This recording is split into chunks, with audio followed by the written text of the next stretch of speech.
பாண்டி மண்டலம் நீ. கூத்தன் இருந்தான், குரலரசன் அங்கிருந்தான், வார்த்தை தமிழுக்கு வணங்காத கம்பன் இருந்தான், நக்கீரன், நன்னாகன், நப்பூதன், நப்பசவை, ஒக்கூர் மாசாத்தி, ஒன்சாத்தன், சிலம்படுத்த தக்கோன் என முப்பாடு மறுத்த முடிசூடா மன்னர்கள் வீற்றிருக்க யாப்பில்லா கவிதையெனும் யார் தரும் பாடலெனும் மா பலா போல் மடியில் வாங்கி முடிசூட்டி அழகு பார்த்த என் தமிழன்மைக்கு முதல் வணக்கம், அவையோருக்கு என் மறுவணக்கம். நான் இன்று பேச எடுத்துக்கொண்ட தலைப்பு என்னவென்றால் காமராஜரின் சிந்தனைகளும் செயல்களும். இந்திய அரசியல் வரலாற்றில் மட்டுமல்ல, ஒவ்வொரு தமிழகரின் இதயத்திலும் நீங்கா இடம் பிடித்த ஒரே தலைவர் காமராஜர். ஆம், 5 முறை சட்டமன்ற உறுப்பினர், 4 முறை பாராளுமன்ற உறுப்பினர், 3 முறை தமிழக முதலமைச்சர், 12 முறை தமிழக காங்கிரஸ் தலைவர், 5 முறை இந்திய காங்கிரஸ் தலைவர். அது மட்டுமா, 12,000 பள்ளிக்கூடங்களையும் திறந்து வைத்தவர். மனித குலத்திற்கே உயிர்நாடியான தொழில் விவசாயம். விவசாயம் செழித்தால்தான் மக்கள் பசியின்றி வாழ முடியும் என்று அறிந்த காமராஜர் அமராவதி, ஆழியாறு, மணிமுத்தாறு, வைகை, கீழ்பவானி, கிருஷ்ணகிரி, சாத்தனூர், வீடூர், புள்ளம்பாடி என்ற 9 அணைகளையும் கட்டினார். ஆச்சரியம் என்ன தெரியுமா? இந்த 9 அணைகளையும் கட்ட எடுத்துக்கொண்ட காலங்கள் என்னவோ வெறும் 9 ஆண்டுகள் தாங்க. அரசியல் தூய்மையின் முழு உருவம் காமராஜர். வெண்மையும் தூய்மையும் உடையில் மட்டுமல்ல, உள்ளத்திலும் கொண்ட தலைவன். புவி வாழ்க்கை ஆசையிலா புனித வாழ்க்கை வாழ்ந்தவர். சொத்து சேர்க்காமல் சொக்க தமிழராய் வாழ்ந்தவர். காமராஜரின் சிந்தனைகள் வெறும் வார்த்தைகளாக நின்றுவிடவில்லை. அவை ஒவ்வொன்றும் புரட்சிகரமான செயல்களாக உருவெடுத்து தமிழ்நாட்டின் தலைவிதியையே மாற்றியமைத்தன.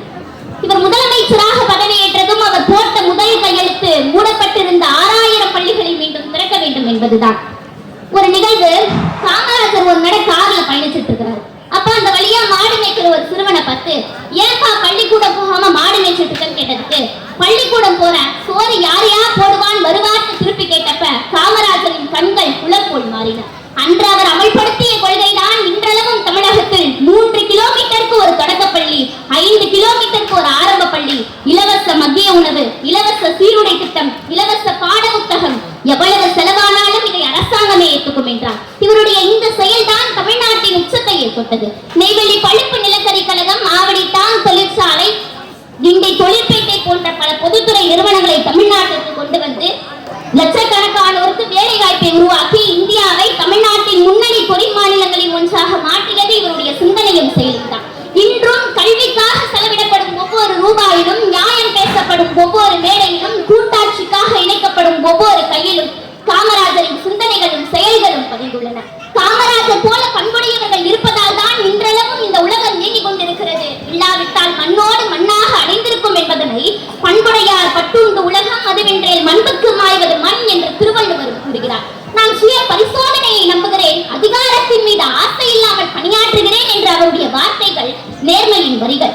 ஒரு அரசியல்வாதி முதலமைச்சராக இருக்கக்கூடாது, சமூக சேவகராக இருக்க வேண்டும் என்ற எண்ணத்தோடு வாழ்ந்தவர்.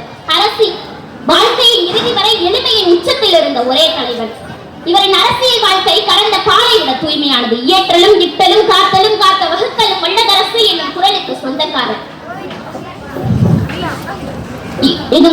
சொந்தக்காரர்.